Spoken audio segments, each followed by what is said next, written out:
Welcome to the Plato Paradigm, a paradigm shift in reading Plato's dialogues. Episode 54, Euthyphro 11b to c.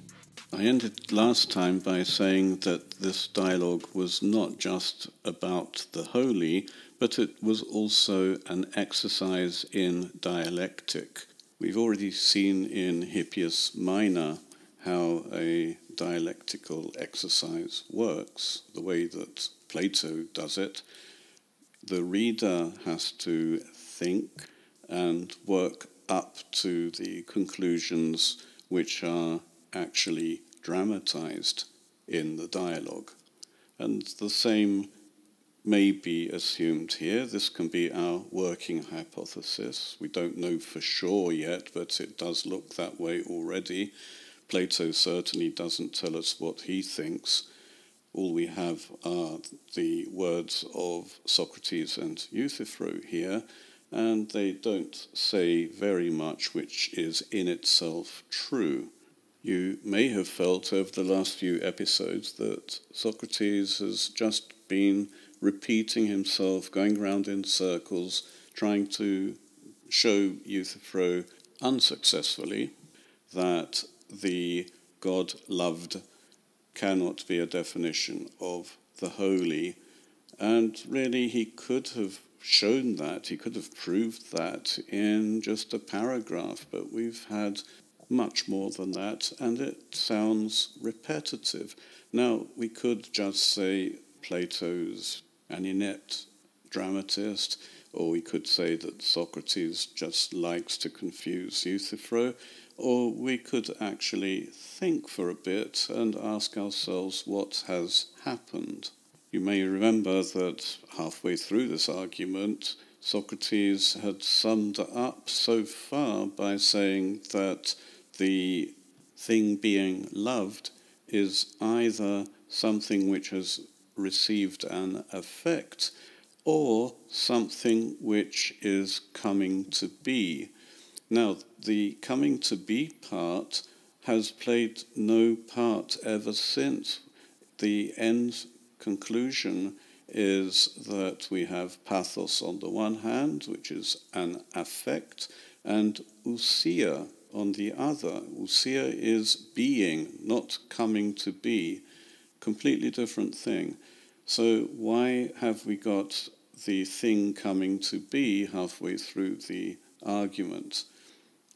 The thing coming to be, to gignomenon, was in fact one way of looking at the thing being loved, to philomenon, because the thing that we're talking about was, before it was being loved, something not being loved, and we see a change. The moment whatever this thing is receives the affect of being loved, the thing itself is changing. We have given a new description of the thing. In fact, when we say that something is being loved, we know nothing about the thing itself. We do not know the ousia of something which is being loved. The thing coming to be was one aspect of the thing being loved, and the other aspect was that it was something which was receiving an affect, to paschon. And to paschon is one of the first references to affect in that entire argument. But we see very many different ways of treating affect. We have the thing itself which has the affect, which is to paschon. We have the verb which means that something has an affect, which is pasche. We have the other verb, the perfect, which is peponthe. Something has received an effect and therefore has the effect. Then there's the potential for something to have an effect, hoion philesthai, the sort of thing to be loved. Then we have the word for affect itself, which is pathos. And all of these are in this argument in a very loose, messy way, but a dialectician can pick these out and put them in order and get a fairly clear idea of the difference between the affect itself and the thing which has the effect, or the thing which can have an effect. And when that thing has that effect, does it actually change? Does it actually come to be? No, it looks like it comes to be, but the thing itself hasn't changed at all. It's simply acquired an effect. And when I say that it has acquired an effect, the effect simply happens, and the thing itself hasn't really done anything at all. It's simply passively become described as having this effect. The argument has ended so far with pathos, the affect, and ousia, the substance. This is the characteristic of something which is. And it's interesting that in the argument we haven't had so far the phrase for the thing which is. And this is to on, which is cognate with ontology, the study of being. There is a very clear distinction in Greek between things which are and things which come to be. For example, atoms, which were considered permanent, they always exist. Atoms are onta, which is the plural of on, things which are ta onta, while chairs, tables, houses, anything made are considered gignomina. So we have ta onta, things which are, and ta gignomina, things which come to be, things which don't have permanence.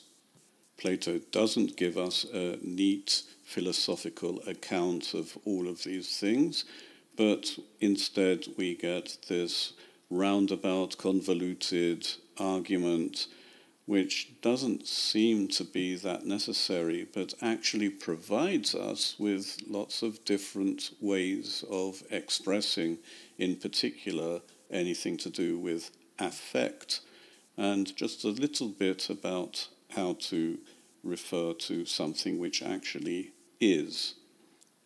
This is interesting because what Socrates is looking for, the holy, the characteristic of anything which is holy, all things which are holy because of the holy, tohosion, this itself is something which is, not something which changes, not something which comes to be.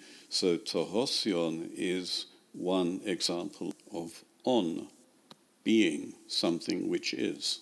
Funnily enough, Socrates addresses this now, having just said that Euthyphro doesn't want to tell him what the hosion is, but prefers to tell him what an effect of the holy is, that the holy has received this, to be loved by all gods, then he says, hotideon upo epes, what it is, the being, you have not yet said. It's interesting that what Euthyphro has not yet said is hotion, what being, literally, and that means that there is a verb missing, and a missing verb usually is esti, or is, what is being. But obviously he's not saying what is being, he's saying what the holy is as being. It's not redundant to ask what something is as being, because it's possible to ask what something is as coming to be, gignominon. For example, a chair. You can say that a chair is, even though it's something that comes to be.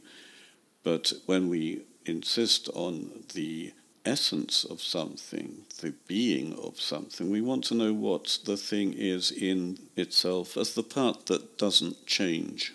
A chair may come to be, but as a chair, what is its essence? Then you can talk about what the being of the chair is, even though a chair in general can come to be. The holy is treated as something which is all the time. It is not something that comes to be, so it's even stronger than a chair. In general, the more abstract something is, the less likely it is to be something that changes, at least in Platonic dialogues. So now Socrates carries on. Eun philon me apokrypse ala palin epe exarches typoteon tohosion ete philetai hupotheon ete hotide pasche ugar peritutu dioisometha al epe prothimos ti estin tote hosion kaito anosion. So if it is dear to you, don't hide it from me, but again, tell me from the beginning what on earth the holy is as being. Again, we have the on to hosion. Whether it's loved by gods or it has an effect in any other way.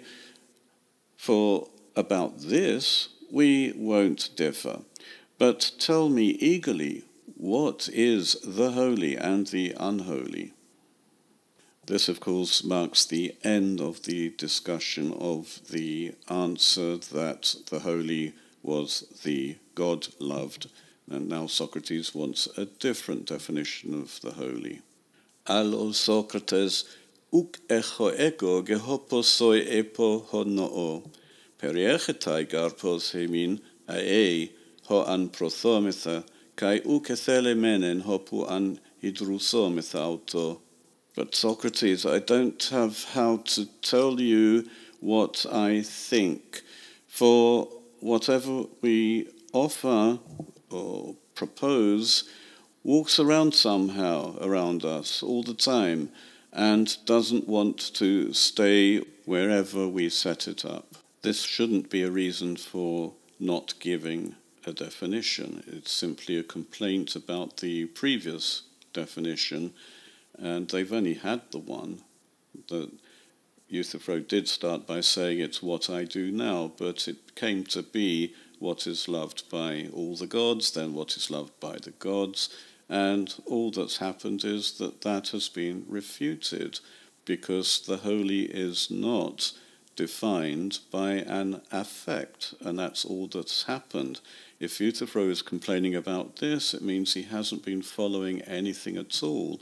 He doesn't seem to have understood the distinction between being and affect. Socrates doesn't criticize him for this, but actually humors him. Tu he meteru progonu o Euthyphron e oikenenai Daedalu ta huposu legomena. Of our ancestor Euthyphro, Daedalus, these things said by you seem to be. Daedalus, or Daedalus, is possibly someone you've heard of before. He's a very famous inventor from mythology, and we'll talk about him next time and his relationship to Socrates. We should also wonder why Plato spends so much time on Daedalus instead of getting on with the next definition of the holy.